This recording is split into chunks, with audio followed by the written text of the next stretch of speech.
اس نے ادھر ادھر دیکھا، روڈ سنسان تھی اور اندرون محلہ کوئی چھوٹا سا سٹال تھا۔ مدد کی آس نہ ملی تو لڑکی سسکی، ابراہیم کیا کر رہے ہیں آپ؟ صفا نے آ کر اس کا ہاتھ پکڑا۔ ابراہیم نے گردن موڑ کر اسے دیکھا، اس کے چہرے پر خوف تھا اور وہ مسکرایا۔ کچھ نہیں، اس لڑکے کے کندھے سے ہاتھ ہٹایا اور اس کی شرٹ کی نادیدہ شکنیں درست کی۔ میں تو بھائی سے کہہ رہا تھا کہ اگر کوئی مدد چاہیے ہو تو بتا دو۔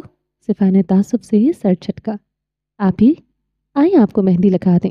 وہ لڑکی آگے بڑھی اور جلدی سے صفا کا ہاتھ تھام کر اس کو اپنے ساتھ لے گئی۔ صفا ابراہیم کو دیکھ کر رہ گئی، جو کہ پرسکون سے اپنے سگریٹ سلگا کر اسی سٹال سے ٹیک لگا گیا تھا۔ ایک لڑکی نے چھوٹی سی چٹائی بچھائی اور دوسری نے جلدی سے مہندی نکالی۔ اب وہ دونوں اب بیٹھی تھی، اس کے ہاتھوں پر مہندی لگا رہی تھی۔